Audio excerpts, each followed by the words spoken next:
Olá, meu irmão, olá, minha irmã, paz e bem. Hoje vamos fazer uma reflexão sobre Corpus Christi, corpo de Cristo. Vamos refletir a passagem de 1 Coríntios, capítulo 11, do 23 ao 26. Sejam muito bem-vindos, eu sou Lourenço Filho, do canal de Cima dos Telhados, e eu quero te convidar a conhecer o meu canal. Se você gostar, curte, comenta, compartilha, leva a palavra de Deus para as tuas redes sociais, leva a palavra de Deus para a tua vida, para a tua família. Se você gostar, se inscreva, ative o sininho de notificação e venha fazer parte da família de Cima dos Telhados. Pegou a tua Bíblia? Bora lá? 1 Coríntios, capítulo 11, do 23 ao 26. Estamos reunidos em nome do Pai, em nome do Filho, em nome do Espírito Santo.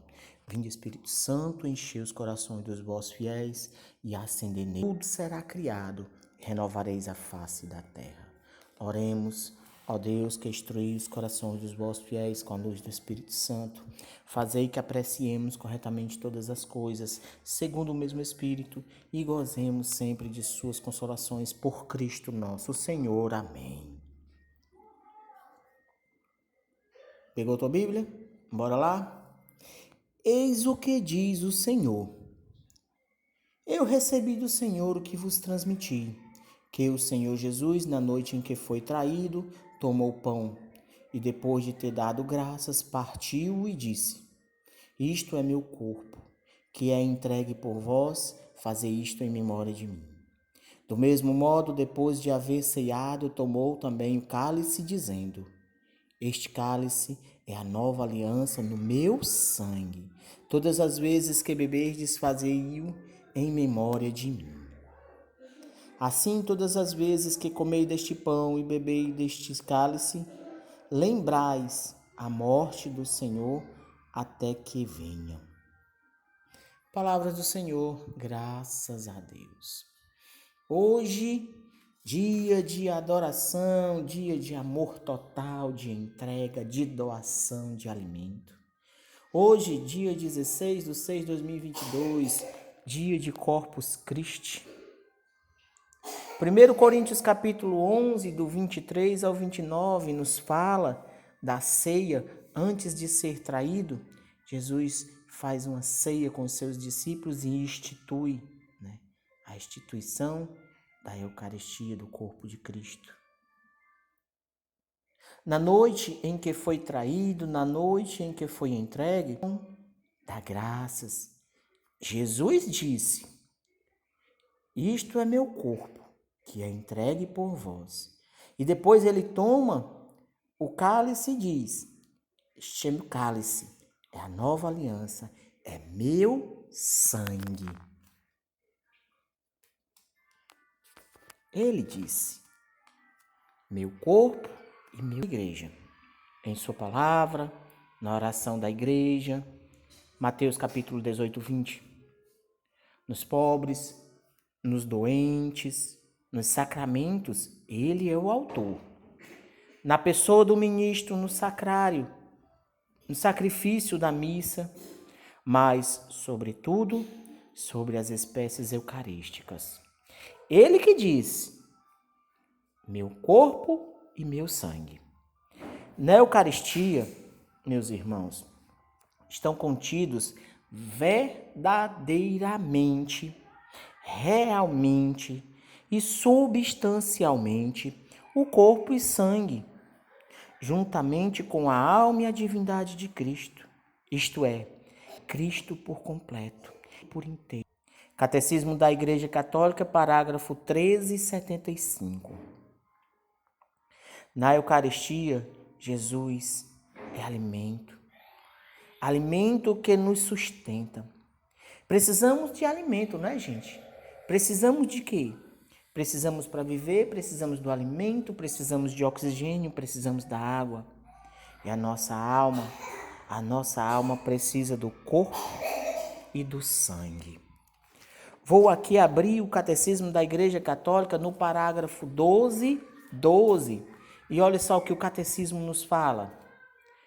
pelos sacramentos da iniciação cristã, batismo, confirmação e Eucaristia, são lançados os fundamentos de toda a vida cristã. A participação na natureza divina que os homens recebem como dom mediante a graça de Cristo. Apresenta certa analogia com a origem, o desenvolvimento e a sustentação da vida natural. Os fiéis, de fato, renascidos no batismo, são fortalecidos pelo sacrifício da confirmação e depois nutridos com o alimento da vida eterna na Eucaristia. Assim, por efeito, desde os sacramentos da iniciação cristã, estão em condição de tesourar a... Meus irmãos, na Eucaristia, eu tomo o corpo e eu tomo o sangue. Eu e Cristo, Cristo e eu, nos tornamos um.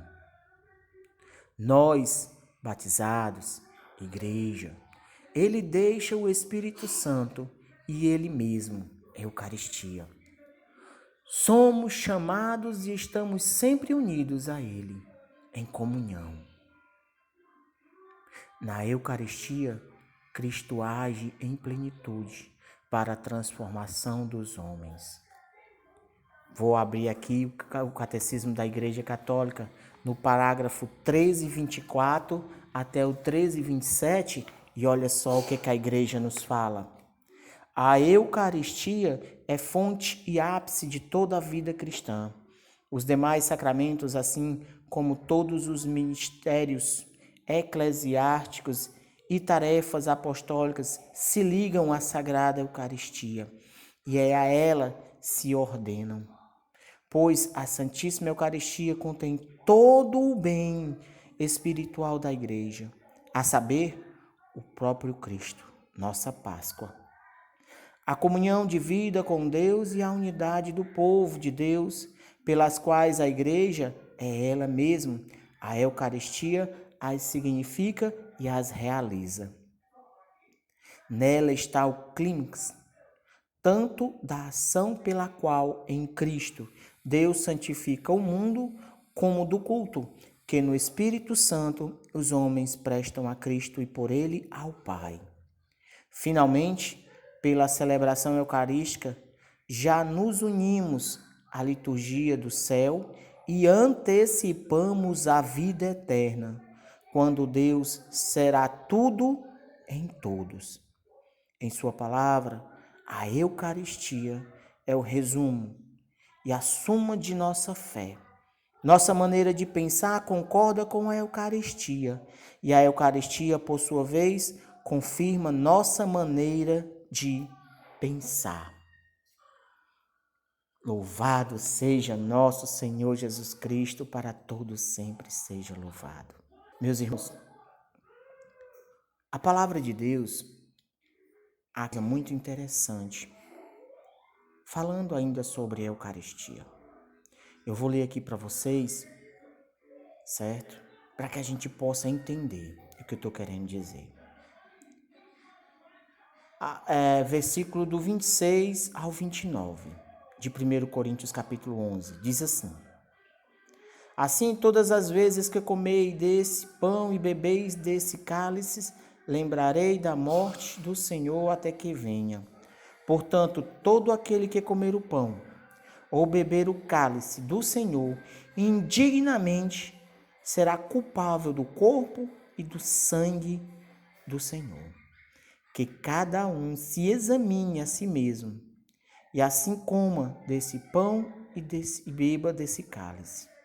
Aquele que o come e o bebe sem distinguir o corpo do Senhor, come e bebe sua própria condenação. Quando não devemos comungar? Meus irmãos, quem estiver em pecado grave. Pecado grave, Lourenço? Como assim? Adultério, apostasia, blasfêmia, furto, divórcio. Pecado grave. Por isso, meu irmão, minha irmã, a palavra de Deus, ela nos fala: Aquele que come e bebe sem distinguir o corpo do Senhor, come e bebe a sua própria condenação.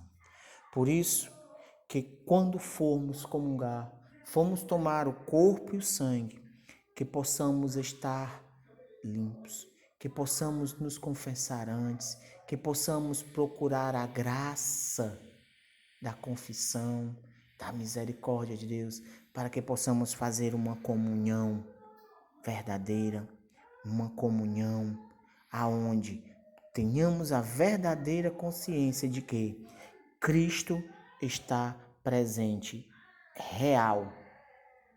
Cristo está presente verdadeiramente e substancialmente. Seu corpo, seu sangue, alma e bem. Estivemos e sempre estaremos reunidos em nome do Pai, em nome do Filho, em nome do Espírito Santo. Amém.